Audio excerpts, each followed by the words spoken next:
just like you, Scott. You give me 2 weeks, I'm gonna be just as jacked. Look at those guns, dude! My God, that's like Hogan. Look at those pythons. Crack Holy chestnuts cow! in the biceps. I'm just going like this. Oh yeah, we're getting that shot. We're zooming in. There it is. There's the thumbnail. Exactly. Yeah, let's get one of those. Well, now that you guys are all good and turned on, let's go. Let's do it, man. Ready to Spicy. go. Very All right, Scott, rapid. you want to give us an intro or you want me to do it? I can do it. Okay, and then just throw it to me for the news. Let's do it. All right. What's up, everyone? It's time for another BadCuzDad podcast. We are joined by, once again, Chase Hey-o. and our good friend and special guest and view getter, Koltrane. Our highest podcast with Koltrane. So we were like, you know what? Let's call him again. See if we'll come back. Right. This time, But- maybe you'll use the right microphone this time. Yeah. My goodness. Sorry about that. But we're gonna once again talk about news, what's pissing us off, what we're playing, what we're excited about. So let's get started. You guys ready? Yeah, It's going to be awesome. Let's roll. All right, guys, let's get started with some news. Just pass. The first thing is, this one kind of caught me off guard. I am not a big survival game player, but I have some buddies who showed me Ark Survival Ascended. Is that the new one? Am I getting that Yeah. right? Yes. Yep. And so basically what happened was they took the current Ark Survival game and there was an upgrade from, I'm assuming, Unreal Engine 4 into Unreal 5. And man, just the first time I saw it, I was kind of blown away. Like, I think UE5 is just going to, man, it's going to be crazy for especially MMOs, which is what I'm excited about. But it actually made me think of like, hey, maybe I should jump in this game and check it out. And I don't even like these games just because it looks so cool. But do any of you guys have experience with the Ark Survival franchise? I do big time, but it's super nerdy. Like outrageously nerdy. What do you But like, you know role what? play as a dinosaur? What do I you role played as Game of It's like Thrones. Petrie from Land Whoa. Before Time. Yes. I was on one of those role play servers that they have, like GTA, how they have these Yeah. role play servers on Grand Theft Auto? Do Well, they this one was really? Yes, they do. I did not You haven't know seen that. these? Oh yeah. They're amazing. They're amazing. Yeah. Dude, and why am I on a gaming channel? I mean, right, it's unbelievable. every But time I'm it's- like, I didn't know. You're like, what? Yes. In fact, these role play servers have really kept GTA going on Twitch. It's had a lot of presence. If you type in Grand Theft Auto Online 5 in Twitch, the majority of the stuff you're going to see is all role play servers. So in Ark, they had something very similar. And this was a Game of Thrones role play awesome. server. Yes. And I was a member of the Watch. I was. No way. Yes, I was a crow. Yes. And Awesome. they had these devs and they built this map and they actually built like an ice wall and everything. Like it was unbelievable. So it was a great server, a great time. But the thing that I loved about Ark was talk about immersion. I remember playing Ark for the first time and I was talking to my wife about it. I'm like, no, listen, like I need to build a house, right? And she's like, yeah. I'm like, so I had to chop wood to then build the house. It's just like, okay. I'm like, yeah, but how awesome is that? Like, I had to like gather stone and chop wood and like gather fiber and build structures.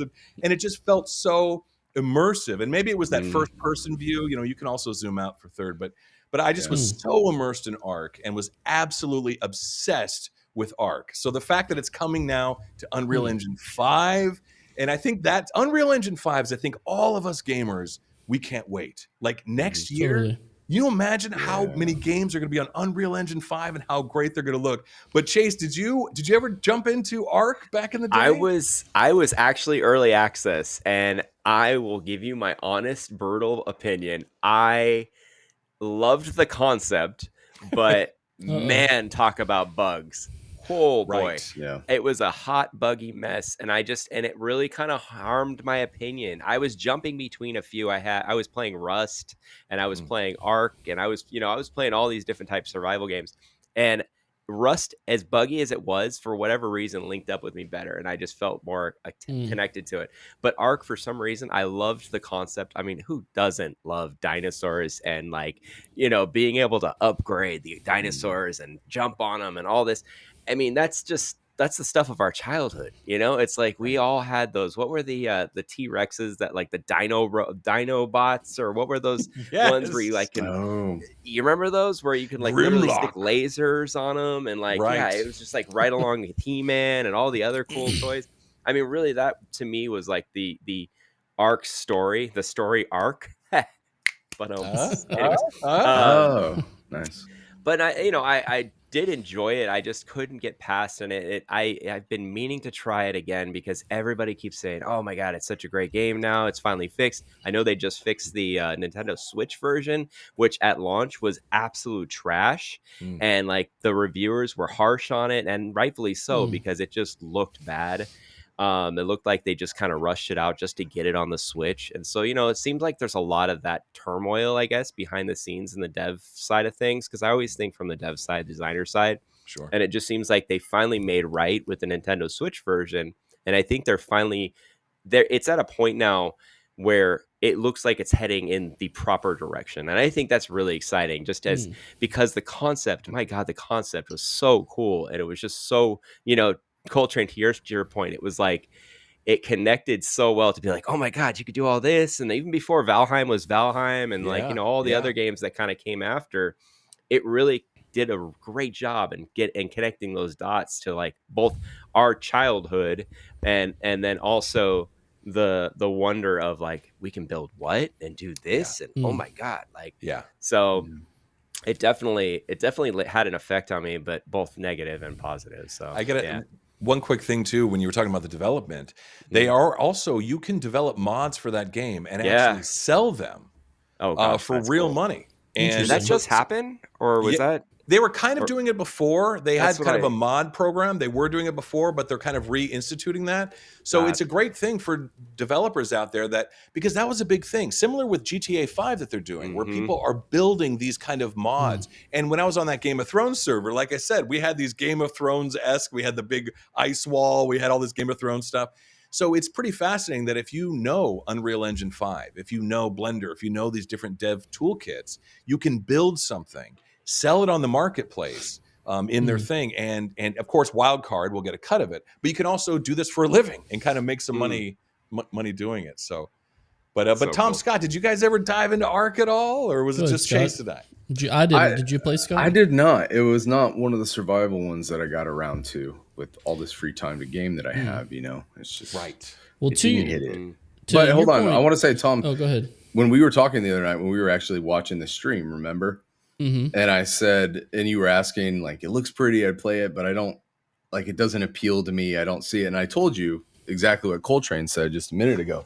It's about the accomplishment. That's what makes those survival games fun, is when you and your friends get together, you get to hang out and talk. It's not stressful, but there's still this sense of accomplishment. Like, yeah, we built this house today. We got some resources, and now I can comfortably just hang out. It's not, there's not this nagging feeling to play to keep up. But the accomplishment is still there regardless of that. So and there was something to the game before it's I think both Rust and Ark got this down, whereas the persistence factor of the world, it was like, from what I remember, and correct me if I'm wrong, Koltrane, but you could build, and I was playing in the early alpha, but like you could build your world, leave it, and it would stay there, and then people could basically destroy, or dinosaurs could destroy that. Okay, so it was the same kind of concept. That persistence, where the world just lives, even if you're not living in it.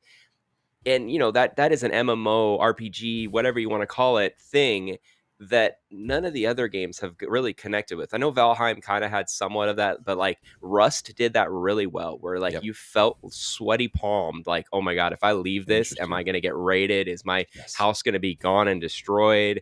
Or it really you felt that tension of like, okay, it's 10 o'clock. I got to log off. Is somebody going to cover me? Yeah, it felt real. Logged off. Like, and I used to get text messages. I played on a PvP server to start at like 2 a.m. They're like, "We're being raided. Everybody, get on!" Yeah, and we'd have to build these turrets and stuff like that, to fight off these enemy guild guys that are coming in to raid our base. Wake up at 2 o'clock in the morning. Wife did not like that, by the way. When the phone starts beeping. PvP sounds fun in those games to me for sure. And so I think if we were on, I think maybe that's why Valheim didn't really pull me in because it was more of just, hey, get together with your friends on a PvE server. So I would consider playing on a PvP Ark server possibly. It seemed really cool, and kind of just in the periphery, like I've heard about Ark over the years. It seems like there's always been something going on with the developers and the player base, like some sort of tension. And I don't know if you guys can speak to that. I don't exactly know what's going on, but maybe it's because there's like a rumored, I think, another game they're working on that I don't think is a sequel. I think it's a different game. Do you guys know anything about kind of the next game or kind of the tension that there's been there? There's maybe Koltrane, you can speak to this, but from what I've been reading, and I've followed the subreddit, there are concerns that they're gonna bait and switch, and because right now the game is $15 and everybody's like excited. They're like, oh, it's gonna boost the community and all this stuff. But then knowing in the back of their head that there's going to be a new game that's going to be released, whether it's an actual spiritual successor to Ark or it's a totally new game, they don't know if it's going to be Ark, the new, I think it's going to be called Ark, but from what I'm understanding, but yeah, that's the concern right now in a lot of ways, that they're feeling like they might get left in the dust. That's one of the biggest ones so far. Koltrane, I don't know if you know any of the other. Well, so I have some info here from a source, but this source isn't exactly reliable. So this could be completely made up. So in 2023, it's perfect. That means it's definitely should be spread out there. It's perfect. So basically, from what I hear, is they came out with Ark Ascended. This is the new one, right? So before that, we had Ark Survival Evolved. Ark Survival Evolved, you could have all these private servers that all these different hosting companies could host. You would pay money, you could host a server, and people could do their own servers. The rumor is, and I think this might be true, is that the Ark developers killed all of those servers completely. Ark Survival Evolved is essentially dead. The only thing now is this Ark Ascended. They have their official servers, and then if you want to do a private server, host your own server, you can only do it through this one particular company that Wildcard is sponsoring, and apparently their rates are through the roof. And that's the only way that you can host a server is through this one company. But they also have the official servers. Now, again, this could be completely made up. I don't know. Sound off in the comments. That actually sounds about right, what I'm thinking, because I didn't realize they were. I thought this was okay. I'm totally getting it, because I remember Ark Survival, and then Ark Survival Evolved, and then Ark Survival Ascended is going to be the new game. But that's crazy with the servers. Yeah, that's pretty hardcore. Yeah, I mean, I'm seeing those mixed reviews right now on Steam, and they are. I mean, I think if they would have done it like that from the beginning, I don't think anyone would have had an issue, though, right? I mean, they want to make money off their hard work, right, that they've put in, I'm assuming. And so I get if they're charging like something insane, I can see people having an issue with that. I think it's like $8,000 a month or something. It's like, no, not that big of a deal. But, no, I'm just kidding. Yeah. No, I know what you mean. I know what you mean, but I don't see a problem with it, but I'm not an old school Ark player, so, And there was an issue in the past where they released a game called Atlas. And there was a lot of rumors that Atlas was originally going to be a patch for Ark, and it's more pirate-based. And then they're like, well, you know what? We could just make more money if we just call it its own separate game. And they did. And they released Atlas. And but it was essentially like kind of like a mod of Ark. It was literally the exact same game, but slightly modded. You know what I mean? So there was some weird back and forth. So there's always been kind of this relationship between players and Wildcard. There's been a lot of back and forth over the years. So we'll see where this goes. But, now Vin Diesel, is apparently attached to Ark too. So we're going to be great. That's right. I remember, was it at the Game Awards or something? Yes, the trailer. Yeah. The trailer. So I know he was a big WoW player, though, right? He's like a huge World of Warcraft player. He's a big gamer. He's like one of us. So that's good. So Ark 2 is going to be about family. And living quarter mile at a time. So it's gonna be great. Family.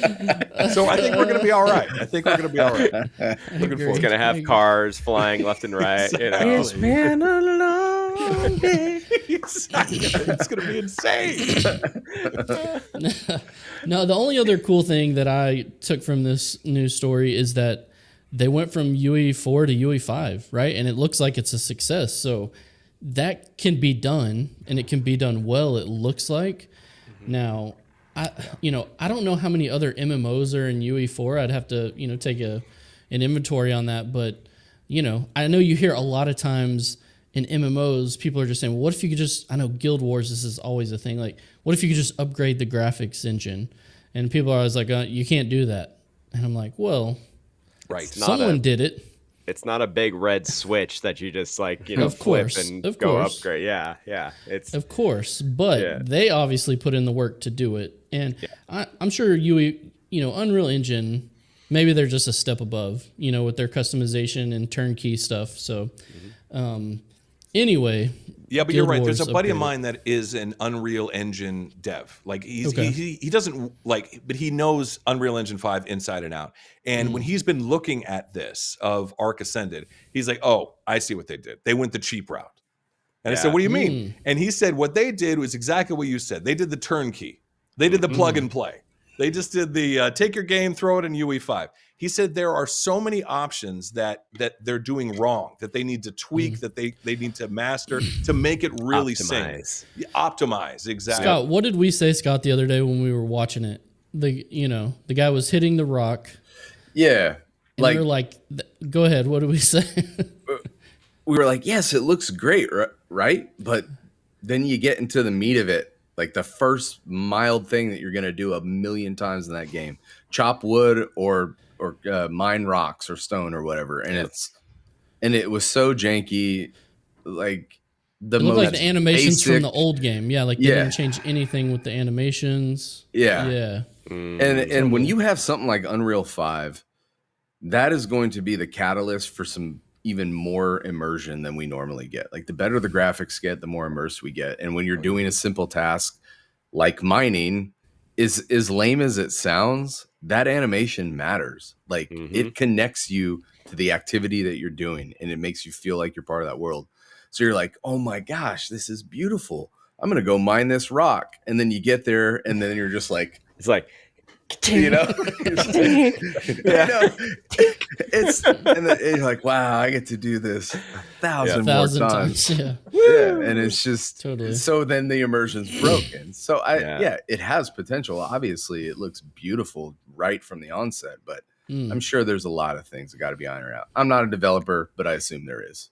I think there's a takeaway there, honestly, though, because speaking about New World and going over the months we've been playing now, or month or two we've been playing, that's one thing they nailed is the sound and the connection to the world. It's totally. Like when you hit a tree or you hit a rock, that's satisfying. Like that's instant gratification where you're like, I am doing something and it's making an effect in the world, and I'm collecting. And the animations are smooth, right? And the animations look great. They're not over the top, but they feel right. I just want to take screenshots of the world and not play the game. I mean, come on, that's what it is. So it's an interesting. Speaking of a game with far less satisfying mining, World of Warcraft.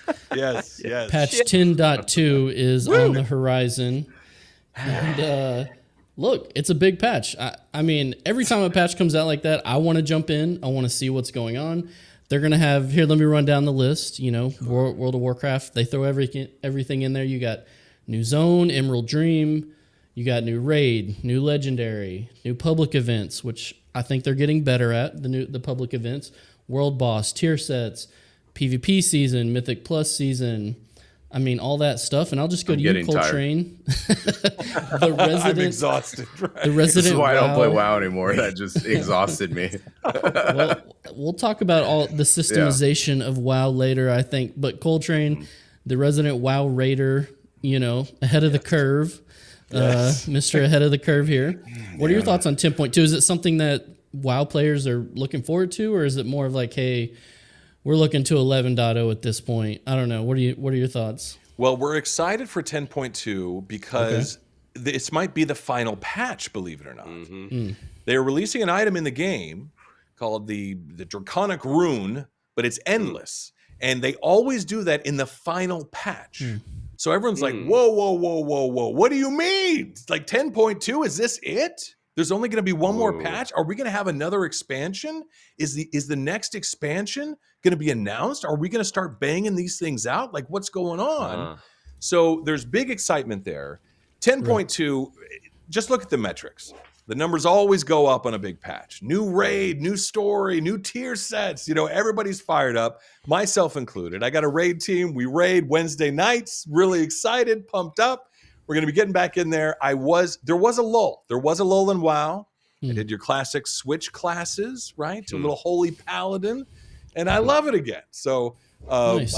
I'm really excited for, of course, the new raid. The new raid looks fantastic. It looks really, really cool. New tier sets as well, not just like the looks of them. There was a period there during Battle for Azeroth and a couple of things where they got rid of tier sets. Right. Well, why would they ever get rid of tier sets? Because the community was complaining that they're like, well, like the 2-piece tier set from the beginning of the patch, the first, at the beginning of the expansion, I'm still using it at the end. And there was all this stuff. It's so funny. The community complained so much about tier sets that Blizzard was like, all right, fine, we'll get rid of tier sets. And the people were like, where are the tier sets? Oh my God, of course. Well, what they did was they did this thing, and then in Battle for Azeroth where they had this weird armor thing, Azerite armor, and it was supposed to be like tier sets, but it completely backfired. It was just an absolute mess. So they brought back tier sets. They brought back the art. They look incredible. They look amazing. So I think overall the player base, it's not as strong. Dragonflight, there was a big drop-off in Shadowlands. Dragonflight, big emergence, but there's still a drop-off. So getting people back for this new raid, there's not as much excitement as I've seen in the past. People are excited about the new dungeon, the new raids, but one thing that's kind of telling is BlizzCon is next week. And for the first time, it is not sold out. Whoa. It is not sold out. BlizzCon is not sold out. I know this because I have an extra ticket and I'm like, anybody need it? Like, well, I could just get it off the website. Like there's plenty. Like, like there's, you know what I mean? So it's the WoW is kind of in an interesting How many rooms place. do you have at your place, Koltrane? Yes, exactly. Party at Koltrane. Me and Tom need to do a live show from BlizzCon. That's right. Let's get it on. Let's go, boys. But I so would, man. Yeah, just come chill, man. Right? Exactly. Well, we'll just hang out outside BlizzCon and we can go in. Now, and the thing about BlizzCon, though, and so basically, just to talk about the WoW stuff real quick, everyone, I think, is really excited about the new raids, the new dungeons, the new affixes. It's a new season. You bring everything back. Everyone's pumped. Everyone's excited. Now, BlizzCon, there's some big news. Big news about BlizzCon. A lot of Number leaks. one, we have the return of Chris Metzen. Yes. Chris Metzen has returned to World of Warcraft. Now, this is kind of old news, right? Some people, this was announced like a month ago or a couple of weeks ago. But Metzen's going to get out there on stage. Of course. You know what I mean? He's going to get out there, and the audience is going to go crazy when he does the For the Horde and For the Alliance, and he's going to ham it up like he does better than anybody. The guy's unbelievable. He's an amazing showman, and also part of that foundation. And a lot of people left Blizzard, a lot of the original crew. A lot of people talk about, classic WoW, that was the best WoW ever was. All those devs are gone, the majority of them. And as retail has gone on, those devs have moved on. Now, Blizzard's also been there's been some scandals, there's been some craziness. But the return of Metzen, people are saying this might be the return to the grassroots, of WoW, So we'll see what happens. I'm really looking forward to Metzen getting out there, making the big announcement. There also was a bit of a leak for the new expansion. Some person said, well, it looks underwhelming, so it must be true. That's what somebody, I was like, oh, jeez, come on, I may have guys. seen that quote, yeah. Right, like, come on, guys. Sorry, come on. Can we be positive here? You know what I mean? Let's be positive. Never. I mean, complain what you want about World of Warcraft. I will say, one aspect that I absolutely love about it is the combat. It feels tight. There's nothing like it. You play Final Fantasy XIV, amazing game, but it feels a little loosey-goosey, with the combat. There's something about WoW combat, and it's tab target. It's not action, it's tab target. It just feels tight, man. It feels so great. Yeah. And I remember years ago, it does. And I was talking to a developer about this like years ago. This is like in the Mists of Pandaria days. And they were saying that, Blizzard developed this technology, this tech, and it's trademarked, and it's super secret on how they can keep it so tight with the server and the player. It's this like enigmatic, super secret tech that they invented, that they're keeping it like under lock and key so no other MMOs can somehow know what this tech is. That checks out, honestly, man. Yeah. It really does. Seeing all the games that came and went and how there's always been that sticking point to it.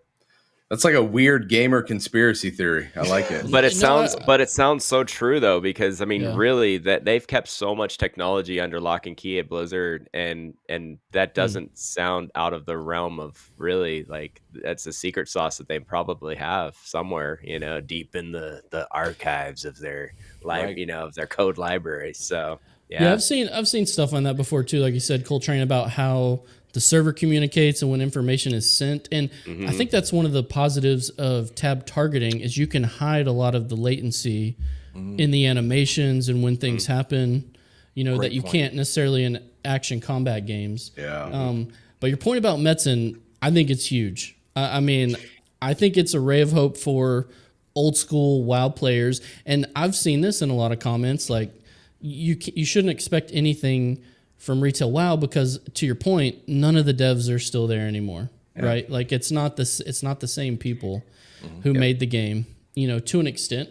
But Metzen and the artist, but Metzen he's Mr. Warcraft, right? Like he's the Thrall. godfather of the lore of a lot of this stuff. I mean, he wrote almost all of this stuff, back in the day. So I think that's a cool thing. Now, 11.0 is what I am really interested in. Now, I know we've seen the things, hey, we're going past, the storming seas to the west, and we're going to discover this new area. The leaks have all talked about this stuff, but, none of that is that exciting to me. It's more of, is there going to be any type of soft reset or hard reset? I don't really know. Yeah. And that's kind of...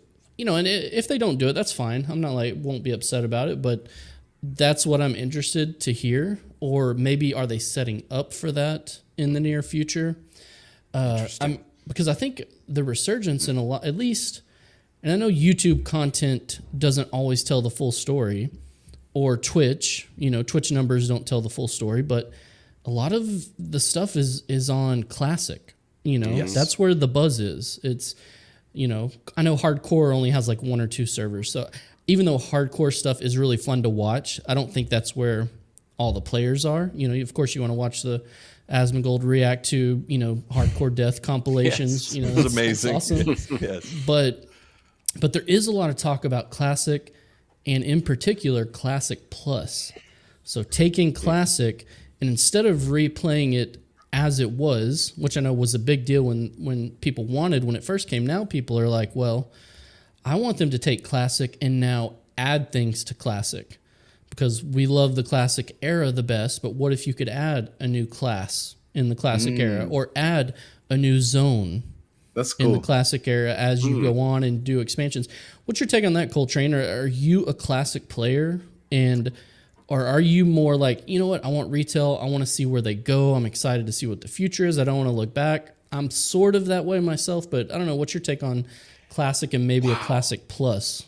Classic Plus seems like a massive slap in the face to the current devs, which I guess the gamer and the player base is like, hell yeah, it is. That's right, because you guys all screwed it up, right? Ooh. But can you imagine? I can't see a scenario where they're like, okay, there's been so much talk about Classic Plus, and everyone is so excited about Classic Plus. But just think about this for a second. What you're saying is that this game was way better 15 years ago, so we want you to now create new, fresh content for the game 15 years ago in that, I guess, that rule set and how that was, and not the current game, or add I mean, obviously, they aren't seriously considering this, are they? They are. I think they are. They really are.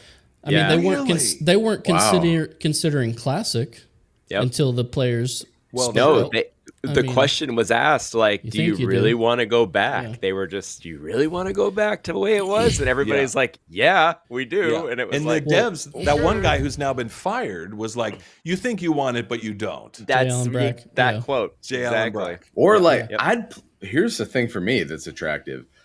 I would be very, very close to playing Classic if they integrated the new models and animations into Classic.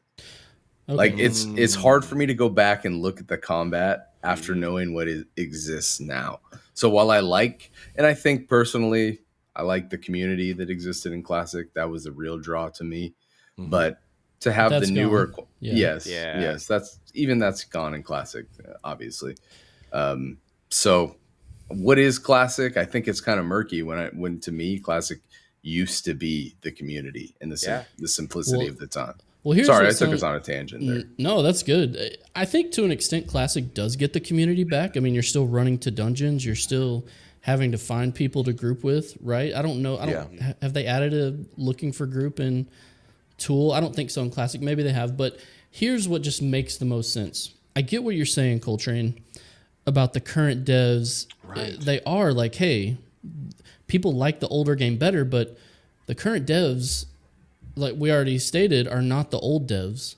So the old devs are sitting back like, yeah, that's right. What we made is better, you know? And the key to it is just like, it's not that people like Classic better.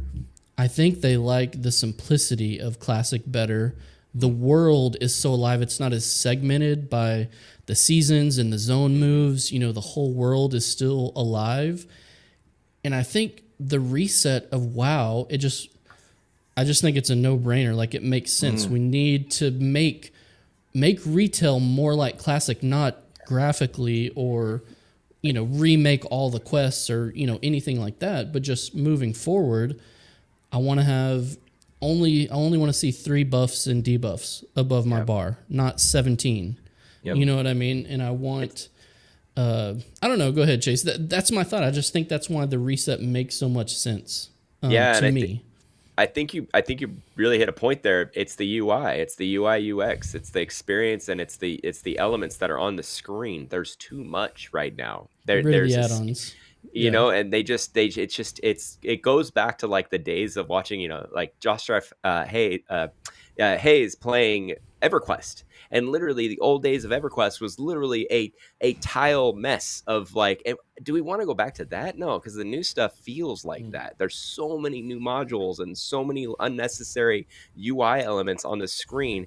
And then you go back to the old and it's like, oh, this is what it used to look like. And you're like, it's nice. It's everything's got a place. Even if you've got 36, you know, different spells loaded up or whatever, you know, everything has a place, and it felt customizable, but also felt like it was meant to be there. You know, it had purpose. It was well designed. And I think a lot of that came when went awry when Jeff Kaplan left, and he left for Overwatch. You know, so I think there was a big shift there when their lead designer, who did their dungeons and he did all of their, you know, design work, and he left for the other game, you know, in within Blizzard. You know, obviously he wasn't working on the UI, but he probably had some effect on that as well. So I think there was a big paradigm shift in terms of how you engage with the game, and that really is what affected, I think, a lot of the older audience. And I know this, you know, there's an element there of like, how do we merge the two? You know, like finding, because there's obviously some great things that are going on in the new. Yeah. I'm curious, actually, Scotty. So you were a big, you know, WoW guy, right, back in the day? Oh yeah, yeah. That's putting it lightly. Yes, right? Hardcore, right? What was your last expansion? Do you remember? I played probably 4 or 5 months of BFA. BFA, right. And that's when there was a big drop off, was BFA. So let me ask you, like with Metzen returning, with this idea of Classic Plus, does that make you want to come back? Is there any igniting of the fire at all within your belly? Yeah, man. Old World of Warcraft? Absolutely. The only reason I don't play WoW right now is probably because I know that I can't feasibly do it. Time commitment. It's purely a matter of time. If I had the time, I am certain that I would be playing WoW right now. And the prospect of that server, the Classic Plus, whatever, absolutely. It's purely time. That's it. And do you think Metzen coming back, do you think that is a big draw for players, or do people really care at this point? For those that left? Yeah, I would wager that most people our age and in our bracket have the same restrictions that we do now. Yeah. So I'm sure though, if there is people in our group again, that our demo that have the time and have been on the fence about coming back to WoW, I can absolutely see how that would spark them to at least perk their ears up a little bit and say, let's see what this is about. Yeah. Well, that's a great point too about being older now. Back when I was playing vanilla WoW, and of course, any vanilla player, any chance we get, we will mention that we played vanilla WoW. Absolutely. Not classic WoW. We played vanilla WoW. Yes. All right. But I remember raiding 3-4 nights a week, and I was on an Australian raid team that raided from like midnight to 5-6 a.m. And I also worked a full-time job at the same time. Like, how did I do that? How? Right? Exactly. So now I'm one night a week on Wednesday nights from 7 to 10 p.m. because that's all I've got time for. You know what I mean? Yeah. I'm married now, the job, everything. You know what I mean? It's all crazy. So Koltrane, what do you want to see from 11.0? Does it? I mean, I'll play it regardless because I like to always see the beginning of expansion. It's just super cool time to get to see what Blizzard or any other company has done with their MMO. And so I know you'll play it, but what do you want to see? What would, be like perfect pie in the sky that you're looking for? Well, or maybe just what do you think is feasible? Maybe that's a better question. I don't know. I would like to see the return of 10-man mythic raiding. I know that sounds insane, but 10 mans was some of the... Yeah, it was, and it was some of the most fun I had is when we had a 10-man raid team, and this was in, I think it was Wrath of the Lich King, or I can't remember which expansion it was, but 10-man mythic, I think would be amazing. It would be impossible to balance. Like, there's a reason they capped it at 20. There's a reason they did that. But, the raid team I'm on, we've got like 13, 14 people, and it would be amazing if we could just go to 10. So that's one thing that I wish they would bring back, because I do enjoy doing normal, heroic. I want to get into mythic. I want that next level of competitiveness. But, it's wrangling all those people together. I mean, then again, we used to have 40 people, back in the day, Star Wars The Old Republic did a great job. They went to 8-man and 16-man on all difficulties. You can choose what you want. Wow. So you could just bring in 8 people and do the stuff. So I agree. MMOs need to do that in general, is bring down the number it takes for raids. I'm on board with you, but what else would you like to see in 11.0? One thing I just thought of, fewer people, fewer drama, right? 100%. The more people you add, the more chance. Yeah, well, I guess that's true. But people are going to The more people you add, the more craziness could happen. You know what I mean? You can get the bad apple, Yep. But as far as the other thing for 11.0, I'm somebody that I've always enjoyed WoW. I always go back. I always go back to WoW. It is. It's just, and I think that there's a certain MMO for all of us that we always return. It's like we always go back home. Like I say to my wife, and this is, she's heard this for years. I say, all right, I'm done with WoW. I'm done. I've canceled the sub. And she's like, okay, all right, give it a month. Yeah. I'm done. Yeah. Every time. Sure. And then she'll walk by and she'll see me playing WoW, and she'll be like, "Are you?" Like, no, I'm watching a YouTube video. I swear. I didn't want to bring it up, but now that you mentioned that, I remember like 2 months ago, you're like, "I'm done with WoW. I think it's time to move on." And here we are. Here we are. Anonymous. Yeah. You're not alone, buddy. You're not. I know, man. It just happens that I wish it wasn't a part of me, but it's a part of me. It is. And I think, and we're going to get into this a little bit later in the show today. I'm very excited to talk about it. I have a theory of why it's a part of all of us. I have a really good theory about that. Well, speaking of which, let's just get into it. Let's get into the topic of the day. I linked a video to you guys from a channel that I've been subscribed to for years. It's Zybak TV, an old school WoW PvP content creator. I remember watching videos back on his, Feral Druid back in the day, dueling Swifty and Soda Poppin' and, all this stuff. And it was just fun to watch. Anyway, he recently put out a video, his most recent video, and just looking at the demographics of his channel throughout the years, because I think he's been on YouTube for 9, 10, 11, I don't know, double-digit years. And so he just made some connections and some interesting observations that the demographic, as his channel has progressed, has started with people in the 18-year-old demo moving to 25.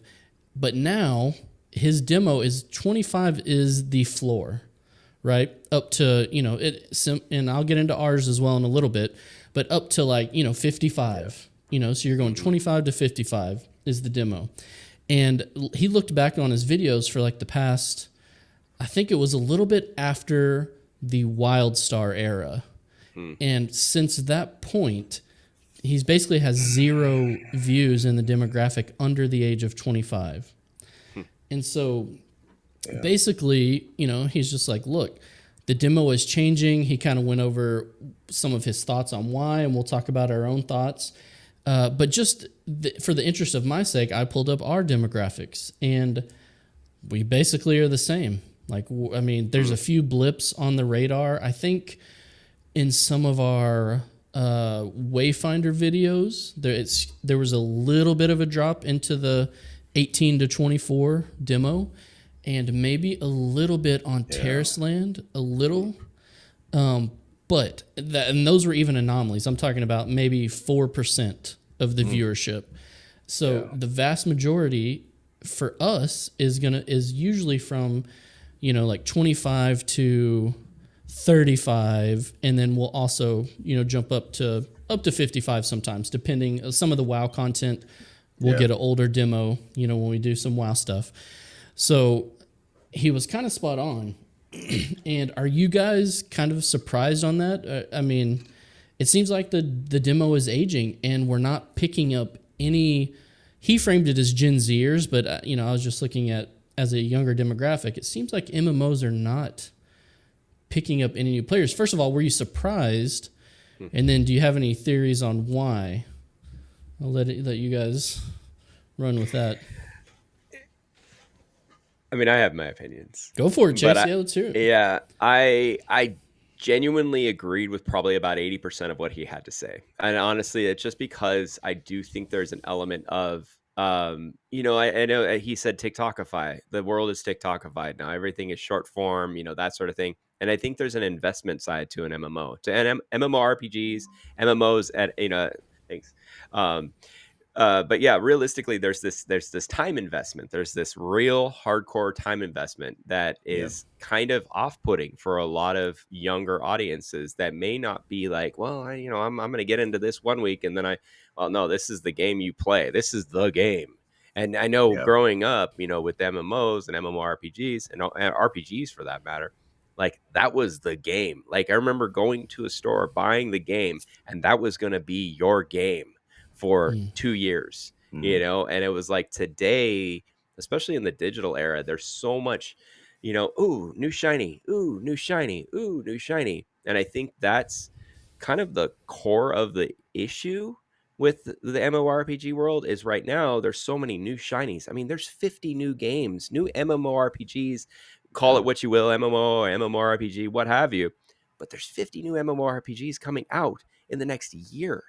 And it's like, that is like new shiny all over the place. Like, where do you look? And like, it's like in the digital era where everything is so easy to buy, we're not going to go down to our local, Best Buy and buy the game off the rack. That don't exist anymore. You go to Steam, you go to Epic, you go to and download the game. And regardless if you like it, half the games are free now, so it's like, oh, I'm going to free to try it. Okay, yeah, I'm out. There goes your audience. And Gen Z is like very, very particular about what they play, the time they invest in these things, and is it going to be worth their time? And I think more than ever, that's their mentality. And I'm not speaking for them. I'm not going to I'm not going to old man explain for them. But like, I think there's a real, like, you see it today in the quiet quitting. You see it a lot today. And they're not afraid to say, I'm done with this. I'm out. Like, this game bores me, or there's too much involvement here. Or I don't have any friends that play it, so I don't care, and I think they're more than ever just to be able to walk away from a game. Whereas we, back growing up, it was like, we bought that game. We invested in that game. We're going to play that game, until the ends. So I think that's the crux of it. But he did go into other things, but that's my high level.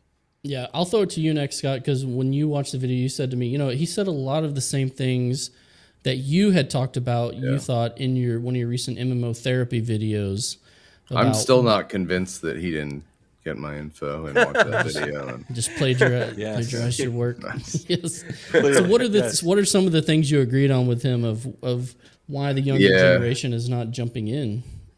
I actually agree with him on pretty much every point. And especially when he talked about community and what's missing from the MMO, of there being that camaraderie that I spoke about and people mattering and making friends. Like, it was beneficial to the gaming experience. But realistically, there's a lot of variables in that. And I think to pinpoint it on one thing, that is a difficult task. But like I said in my video, I do think the amount of content that we have today is a big factor.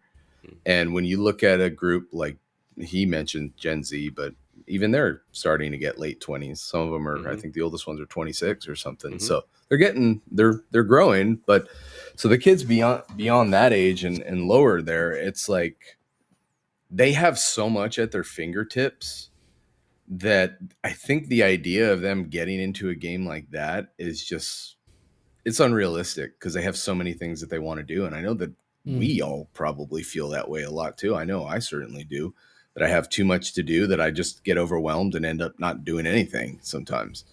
But for these people with having all of that at their fingertips, it's a big undertaking. So I think the age group works now because, most of us that are still playing it grew up with the game when it was the main game. It is nostalgia for us now. That's our home that we go back to. Whereas the generations below us just are like, I just want to play what's fun. There's so many things to choose from. Yeah. There's no point in me playing this type of game until, as we've been saying, an MMORPG, or again, however you want to phrase it, begins to have all of those elements from every game, that there is something for everybody of every background to do in a type of game like that. That is the inevitability in my opinion. So, and I know we talked about that a few times. Well, Scott, it was interesting. There was a comment on the video that I saw where someone said, well, for Gen Zers, social media is their MMO. Oh, that is their community. That's their life. Content. That's their, they're living their second life there instead of a virtual, instead of a video game. But Koltrane, Zybak kind of titled the golden era of MMOs from like 2004 to like 2013, 14, maybe right at the WildStar era. And, a lot of his argument was kind of like, old MMOs good, new MMOs bad. So I'm kind of hoping you have a little different take on this. I don't know. What were your thoughts when you kind of heard that? What's your take on the modern MMO and why maybe some younger people aren't jumping in? Or do you think there's anything wrong with the current state of MMOs? I got a wild theory, boys. I got a wild theory here. Throw it out. Let's go. All right, you got your seatbelts on? You locked Jumanji. In?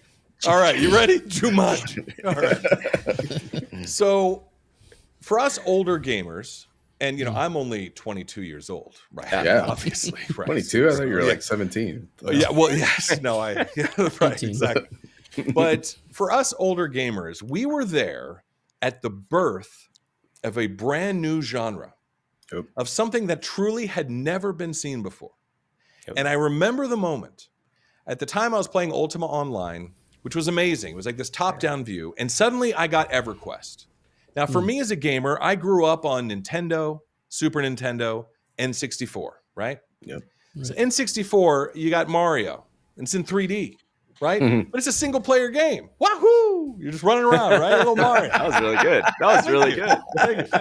So you're doing your thing, right? But it's a single-player game, and that's great because that's all there is at the time. You're not thinking multiplayer. That's not even in your realm of possibility. So suddenly, I fire up EverQuest, and it's in 3D. And it looks like Super Mario. It looks like Mario, but I enter a city and there's all these people. There's hundreds and hundreds of people. And I remember I called my brother over and I said, "Hey brother, get over here." And he goes, "What?" That's how he sounded. And I said, "Do you see all these people right here? All these people in the city?" "Yeah." "Those are all players. They're players. Yep. And he was like, what do you mean? And I'm like, those are players. Every single person you see here is an actual player behind a keyboard. That guy right there that just cast that shield spell, that's a player. Yeah. And it was mind-blowing. What do you mean? This suddenly is a world. Yeah. This is like, I'm in a town that's full of people, just like real life. I can feel the magic right now, man. It's just getting me, man. Right? And that was that moment. I was a druid, and I had So Please, Spirit of Wolf, and it was a run buff. And I would cast that on players, and I would see their corpses on these corpse runs, and I'll get into that in a sec. And I couldn't wait to cast it on them. And they were like, hey, thanks. And I was like, no problem, fellow player. Yeah. You know what I mean? And dude, it was amazing. A purpose. It was like an actual real feeling. It was like rotary phone to touch tone phone. You're my God. Yeah. This is insane. Right. It was blowing your mind. You felt important. You felt important. And it was a whole new level. You'd never experienced anything like this. You were interacting with other human beings, but it was in a world, and it felt real. Like it was this world. It was this 3D world. And that had never happened before. It was all single player before that. Sure, you could do like split screen stuff and all that, but it was the birth of a brand new genre, the massively multiplayer, online role-playing game, MMORPG. Unbelievable, right? So I think that all of us were kind of like imprinted in that moment. Like it just suddenly, this imprinted us, and now we were MMO fans because we had never seen anything like this. Ever in our world. And this changed us, our demographic, fundamentally forever. What's the one thing that we've said over the years? When's the next MMO? What's the next WoW killer? What's the next MMO? And there was this amazing string of Dark Age of Camelot, right? And they had realm versus realm, and it was like PvP. And like, wait, I got to defend my territory against these other players, this PvP stuff? This is crazy. I've never even thought about this. Oh my gosh, what if you did this PvP stuff? All these new genres. And like, I mean, Asheron's Call 2, Guild Wars 2, Star Wars Galaxies, Star Wars The Old Republic. I mean, the list goes on of all the MMOs that came out. The thing about it was we were at the precipice, the birth of a brand new genre. Yeah. Even FPS. Back in our day, we had like GoldenEye, James Bond GoldenEye, right? That was a single player game. The only way we could multiplayer it is we'd do like a split screen with a buddy. So now, when suddenly you're playing Counter-Strike and you're shooting against other real players, like, whoa, this is mind-blowing, right? So we had a massive change, a fundamental change. We were at the birth of something new. For this new generation, this younger generation growing up, they are growing up with all of this, with multiplayer, with FPS being with all these different players, with all these different games that have tons and tons of players. There's no new... This MMO, there's no imprinting. There's no big new genre. It makes me wonder for young people, is it mobile games? Was that like, oh my gosh, I could play it on my phone. Was it mobile games? I don't think so. I don't know. My 10-year-old nephew, all he does is play Fortnite. For his birthday, he wants Fortnite V-Bucks. That's it. That's all he wants. Yep. He even said to me, he goes, I want $100 in V-Bucks.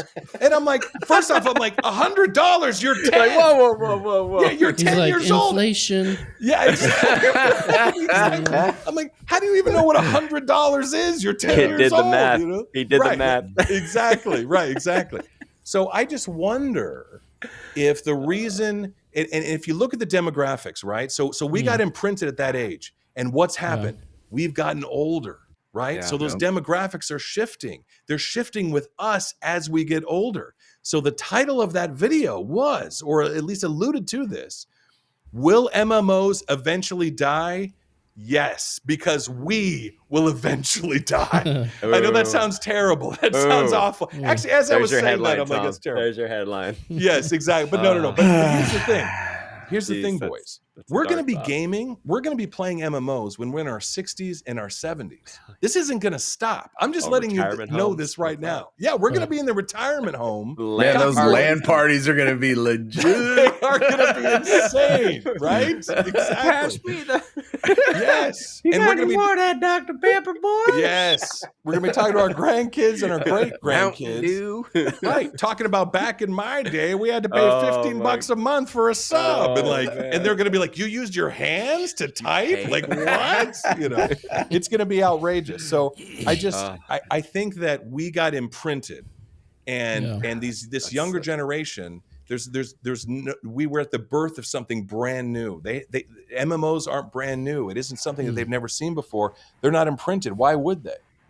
So I think that's why the genre is getting older, because we're getting older. That's a great adjective. And so there's nothing that MMO games can do to bring in young players, you think? It is what it is. The culmination of all the great things of other types of games.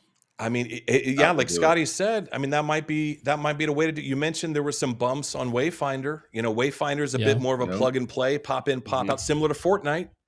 Similar to that. Maybe that's kind of the way to go. The thing is, though, is that Zybak made some complaints about MMOs used to be amazing back in the day, and now there's all these systems. Back then it was about community. Like, I used to wait and spend an hour or two waiting for a group, and all this stuff. And there was a sense of community. My friends list was like tanks and healers. But you have to remember that we ourselves are older now. We're married now. We have kids now. We've got way more responsibilities now. We don't have time. Look at Scotty. He'd love to pop into World of Warcraft, but he doesn't have the time. So I think that the genre itself of MMO also needs to age with us, because we're the only player base. Anyway, that's my big long rant. No, that's good. So here's the question, the next thing, based on what you said, that comes to mind. So are companies going to look and see that, hey, Gen Z is not playing, therefore less investment into these MMOs? Or they going to look and say, like, hey, the demographic that first started playing MMOs is still heavily invested in MMOs, and actually now, in our later years, have more buying power and potential to put money towards these games. So do we continue to invest? I think that's the question, right? I mean, and this is kind of my mini get off my lawn rant. All the games we're playing are like 10 years old plus. Right. Like, where are the new Western MMOs from AAA companies? Where are they? I mean, I think New World is the anomaly, right? Yeah. Backed by the biggest company in the world, so that's good. And there may be some on the horizon, but they're just not here yet. They're vaporware until further notice. And so that's my question. Like, what happened? Are they reading the analytics? I don't know. What do you guys think? Is it doom and gloom, or, is there some stuff on the horizon? Who's going to invest in these new games? I don't feel like there's like a solid answer to that, honestly. I feel like there's a lot of variability. I think that's why they've diminished over the years, honestly, because Koltrane's they can't got me. Sorry. Go ahead. Go ahead, Scott. Oh, I was just going to say that I think the reason we're in this position is because it has been diminishing over the years, and the way that they tried to keep it afloat is by injecting microtransactions into everything. And that's what keeps people in the game, essentially. I mean, that's what the app games and some of the newer stuff, like even Valorant, like that's a topic you brought up too. But they all have cosmetic shops. I mean, I know a gamer that's in their early 20s that I talk to every now and then, and she's like, she spent thousands of dollars in Valorant already. I don't know why, but yeah, it's crazy. So that obviously has made its way into mainstream MMOs. So I don't think they have an answer for what they're going to do yet, really. She didn't see somebody in a cool armor piece standing by the mailbox and was like, "Oh, how do I get that armor?" Nope. She's just like, "Oh, I can go. I can buy that, or I can buy something better looking than that." Yep. Yeah. Right. Which takes a lot of the accomplishment factor out of it, and that community camaraderie and awe-inspired moments and things like that. So I don't think they have an answer. I really believe that my prediction is probably up there. I think that new Blizzard survival MMO, whatever that's coming up, that they're keeping close to the vest, that's going to be something of the new iteration of what MMOs will become. That might be their new test to see what happens, because it is diminishing. I don't think it's going to sustain in the way that it is right now. Yeah. Chase, what were you gonna say? I'm just like bursting. What were you gonna say, Chase? No, I was gonna. I'm sorry, man. I didn't mean to cut you off and go into that. I apologize. No, it's okay. No, no, it's fine. I actually just was gonna kind of repeat what Koltrane was saying, because now I feel like this like sense of dread of like, like, oh God, we are Gen X millennials are gonna be the ones to die with MMOs, but it's like, I think there's a weird sense of hope, because I see it as the product may change, but I think it's, as much as like Meta wants to make the metaverse and all this stuff, I think that's where it's gonna go. What's the book Ready Player One? Yeah. It's gonna get to that point where it's going to transition because right now, for a lot of these games, it's more of like a hassle to sit down in front of a computer, and set up a system and all this stuff. I think when it's made easier to get involved, like the phone, with the invention of the phone and then phone games, it's so easy to get in and play a game on your phone, because it's readily available all times, ready to go right there. I think at some point it's going to get to that AR, VR. I don't know if that's going to be the technology, or maybe even like contacts or what have you, where it's going to reignite that even a real world, like maybe there's like a real world sheen that gets overlaid on top of, the real world. Like I think one experience that I had in the last probably 10 years was the geocaching. It's an old concept, but like Pokemon Go and like there was another one that it spun off of. I think there's an element there that is like, you're role playing as this, like hunter gatherer type, and you're going and capturing Pokemon. You're going to capture points. Like I think the spinoff from that was another game prior to Pokemon Go. There was another one where you would literally go to geocaches, digital geocaches, and pick up items in the digital world, add it to your little phone book, and then somebody would get notified, oh, this guy stole your such and such, So I think that's where it's going to be reinvented. That community is going to be a living, breathing, real world experience versus like sitting in front of your computer, and I think that's where the MMO and the role playing are going to be. It's like, I imagine a bunch of people with like foam swords, like doing the what was it? What's the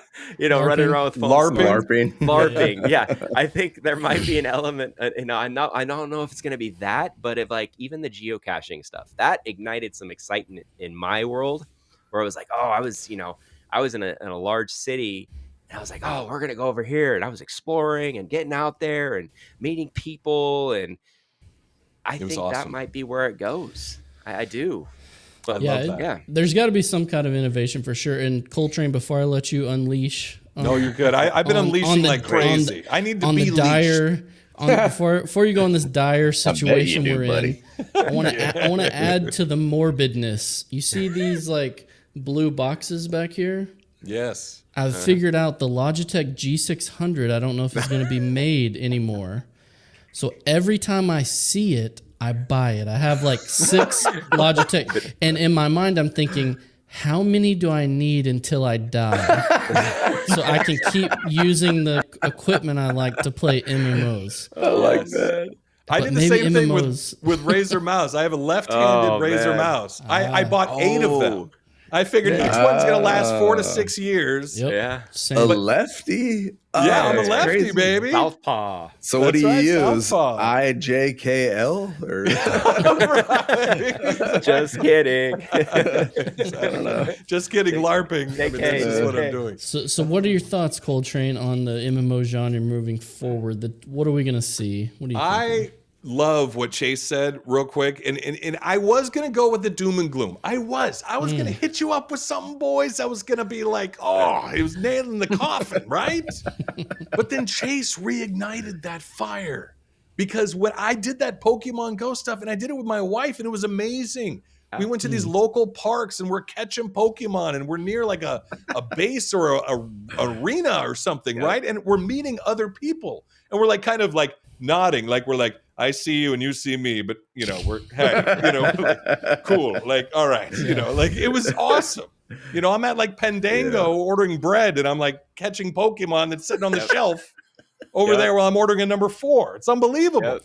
But that's a great point. I love that. And there was a base near our house, and I don't know who you were, Lamborghini 47, but they would, in the middle of the night, take back the arena and drive me crazy. One night I wanted to like find out who it was. I wanted to like park out and see who Lamborghini 47 was. Because I don't think they're driving a Lamborghini. I'm just going to say that right now. Some guy in a 88 Civic. Yes. Probably a 15-year-old kid. Yeah, right. But what Chase is saying is he's talking about a rebranding, imprinting. You know what I mean? Like there could be that new genre that's going to hit. I saw a video today of Call of Duty. You have your zombie level, right? Where all the zombies are coming, right? Famous, right? In Call of Duty. Well, this was in augmented reality, where he put on these glasses and he was in his house, and suddenly zombies started pouring in through the windows of his house. Yep. And he's got these guns and he's shooting at these zombies in his living room. And then it was amazing. And then all of a sudden the wall busted down and this huge boss came through, and he was like, oh, and he was shooting.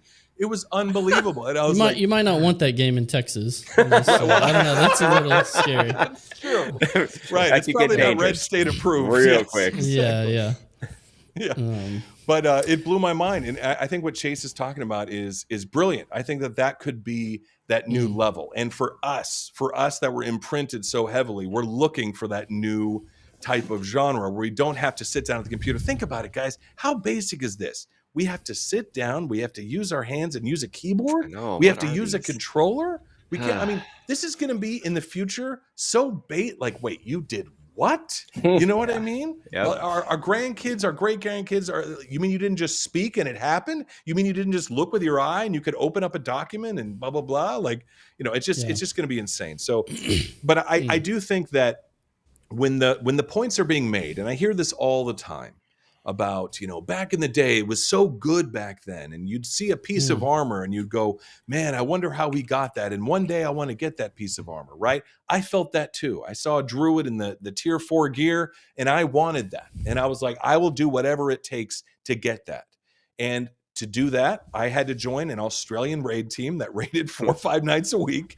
And I did it, and I got that tier of armor, and the sense of accomplishment was incredible. I felt great. I just stood in Orgrimmar, my Tauren druid. I felt great. I felt like $1 million. But I can't do that now. I don't have the time to do that. In fact, when New World launched, and people can also just buy that. So well, that's true. But I'm just saying that the game has to adjust, because those of us gamers have adjusted. Our lives have changed, so the game itself has to change. I think the reason for Classic WoW, and people are looking back, they're not playing it like they used to. We don't have the hours, but it's a nostalgia. It's more nostalgia, I think, than anything. Absolutely. Granted, the game is simpler, but we just don't have the time like we used to. You know what I mean? So, well, let me give us some hope, right? Something to look to. Yes, a shining star in the distance. I think there's a lot to look forward to with the MMO genre. For all that we've said, how long have MMOs been made? It is still in its infancy. Like, this genre is still just so brand new. Gaming in general is still in its infancy, I feel like, as to what's going to come. But in the short term, even, to your point, Koltrane, there's a lot of features that are really bad from old MMOs, and some of those are being corrected now, and I think that's a great thing. I think small things like Unreal Engine 5, as far as just something that's very close, is going to do wonders for the MMO genre. I think it's less of MMOs were good, now bad, and more just, man, I need to see these companies. I want to see, the Ashes of Creation, Intrepid Studios. I want to see Amazon doing the new Lord of the Rings MMO that they have. Riot, the Riot MMO could be a watershed moment. Like, hey, do we go forward or is this it? That's going to be a huge one. Yeah. So there's a handful of games that I'm really looking forward to. I know like Chase mentioned, there's a sea of games being made, but I look at those lists and I see like 5 or 4, and I think those are going to determine the direction that we go. And so I haven't lost hope in that regard. And now I'm going to debunk the whole argument. Gen Z people don't even watch YouTube. So why are we even talking about this? Right? Of course, they're not going to show up in the demographics. So That's a true you know story. what I mean? That's true. But I don't know. As much MMOs, as we're all Google- speculating. Occam's razor, man. Just throw it in there as usual. Jeez. right. They're not on YouTube. I just wanted to say one thing that was interesting was I think MMOs becoming more casual. Everyone hates that. They all get fired up and say, no, that's the worst way to go. You got to remember, World of Warcraft was considered casual when it first came out. Yes, it was. Compared to EverQuest and all that stuff out there. Back in those days, in the EverQuest days, when you died, you lost experience on your character and you could lose a level. Yep. And in addition, when you died, you would have a corpse and you would respawn back naked and you would have to go back to your corpse and you had a time limit. And if you didn't make it back in time, and by the way, your corpse is surrounded by all the enemies that killed you. So you would usually die trying to get your first corpse. Now you have a second corpse, right? And then a third and a fourth. You would lose all of your items. All that armor, all those weapons that you spent months getting would be completely gone. World of Warcraft comes out. Suddenly you die, you don't lose experience. You die, you don't have a corpse. And it was considered, what is this casual? What is this? But it was huge. It was huge. It was so much more. So I'm just saying that for those that talk about how, going casual is bad, if you think WoW was considered casual when it first came out compared to the MMOs at the time. So I thought it was kind of interesting. Well, and it has to go casual based on where we are now and we're the demographic who play, and we need it to be more casual. We do. For the most part. So that's great. I think there's some positive. Like I said, Riot MMO, Ashes, Dune Awakening. Yeah, Dune. Blizz Survival. There's some stuff on the horizon that I think is they're going all to be really kind of cool. survival games, aren't they? A lot of them are. Well, Dune, I'm excited because that's more like a planet side. At least as far as I think. It's going to be kind of like Planet Side 2. More sandbox, for sure. I think they're narrowing in on that accomplishment factor of that we were talking about earlier.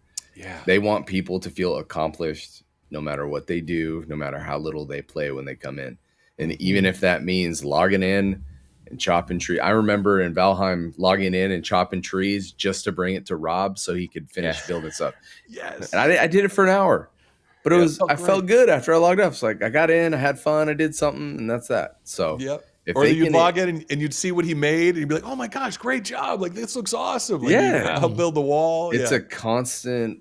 It's a constant feeling of being able to bring that community back and continue to contribute, no matter how small it is. And for people who like us who don't quite have the time anymore, any way that we can be part of that community and still contribute, no matter what we do when we log in, will be important. And that will be the catalyst that I believe will keep bringing us back.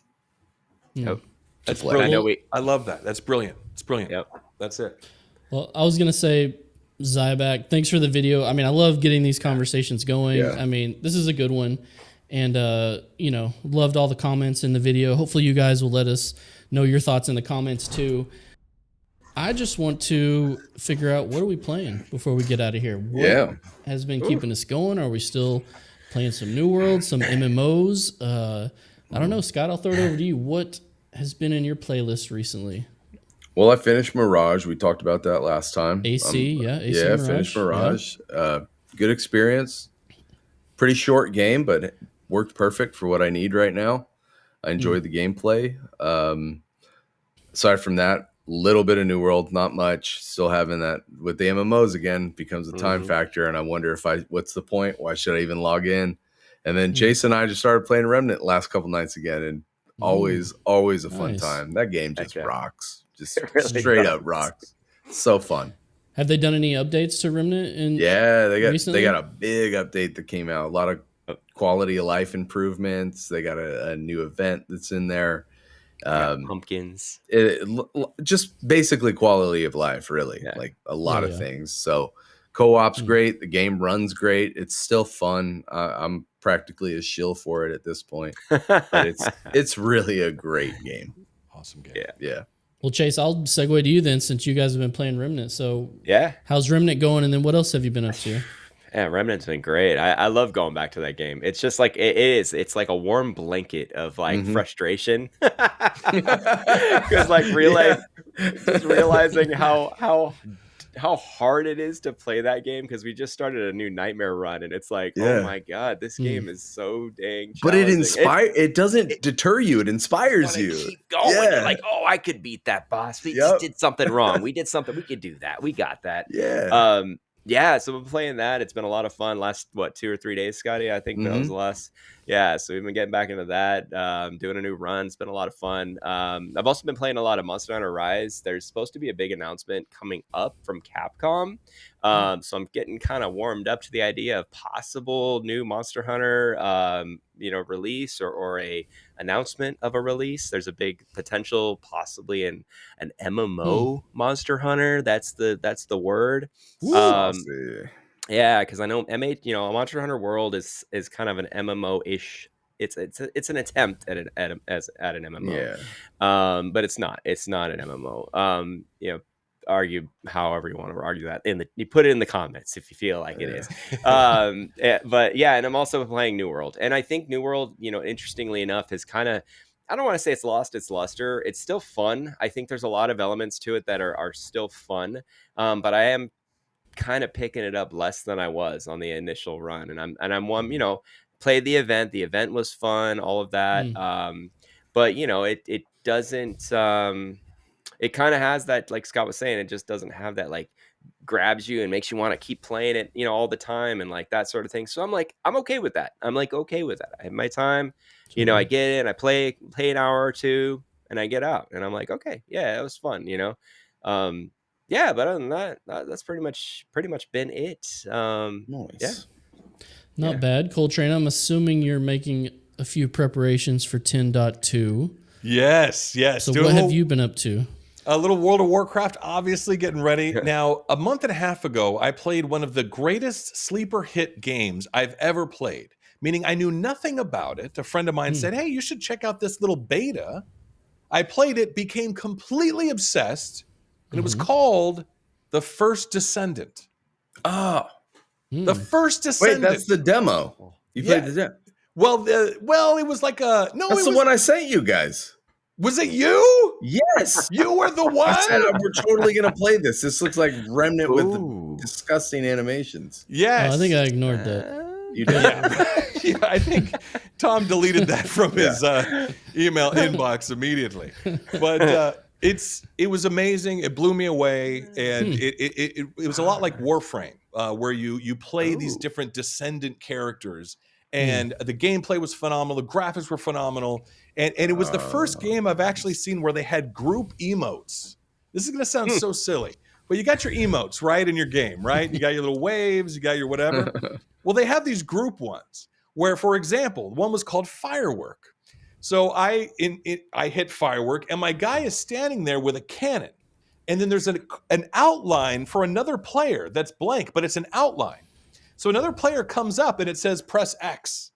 So they press X, and suddenly that character, they come alive and they light the cannon, and then I fire the fireworks. Yes. That's cool. So it's like this group emote. And there was another one where it was like a paparazzi photo where I go to it and I'm posing, and then I see these cardboard cutouts, all these other people. So I went into one of theirs, and suddenly I'm posing with them with all this paparazzi. It was amazing. It was called a group emote or something. It was the most amazing thing I've ever seen. It was fantastic. So First Descendant, it's now, they've gone away from the beta. So now I've been playing some Warframe because it reminded me a lot of Warframe. So I've been getting into Warframe, which has been super, super fun.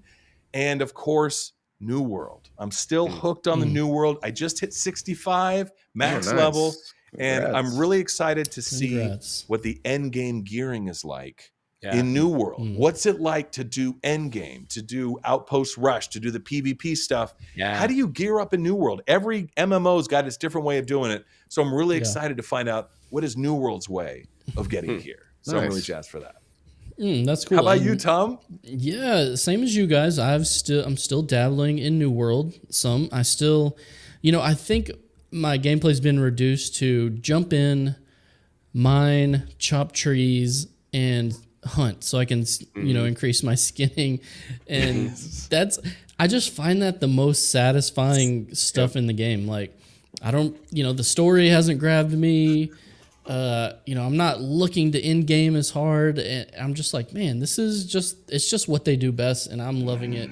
So that's usually what I default to.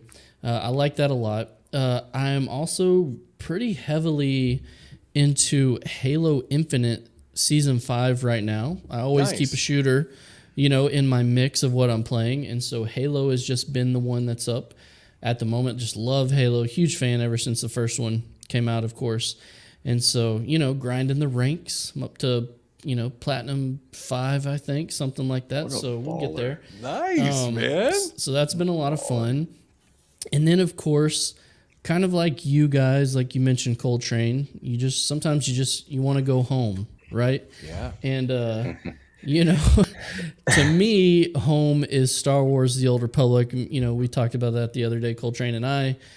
It was actually my first MMO, which I know I'm a little later to the party, late to the party compared to you guys. But I don't know. I just love the game. I'm a huge Star Wars fan. I like the mechanics of the game. I'm a boomer tab target guy. I'm a fan of it. And so I love it. I love the game. I love when they put out new content. There's new content coming out in December, a new story, patch 7.4. Great. A lot of cool stuff. Mandalorian storylines going on with Shea Vizsla, which is really cool. And then a new PvP season, November 7th. And I'm obviously a huge PvP guy. And so still going strong after the move to Broadsword online games, which I'm really happy that they are going this direction. I know there's a lot of fears that, hey, we're going into maintenance mode like Ultima and Dark Age of Camelot, which is the other two games that Broadsword has right now. But it seems like they're all steam ahead, and hey, I'm looking forward. Are they going to do an 8.0, a big expansion? That's the next thing, the next question that's up in the air. So that's awesome. Yeah, man. So yeah, I'm going to go ahead. A funny thing about Star Wars: The Old Republic, you mentioned that the other day, and I was like, oh, I should jump in with Tom. That'd be a lot of fun, man. And then I thought maybe I'll see if there's any kind of like a skip or like a catch-up level so we could play together right away. But then I thought, well, wait a minute. Then I'm going to miss all that great story. All 100%. Those great character stories. And it's funny, with Star Wars: The Old Republic is one of the only MMOs where, for me, it's all about the story. And the different character scores. It's a good point. It's a single player game and an MMO like wrapper like that. Yeah. And I totally forgot to add that because I did pick up with Tom to pick up. Me and Chase played one night last week. Yeah. Yeah, we did. That was fun. What was it like, Chase, jumping back in? Was it like, did it seem dated to you, or is it fun?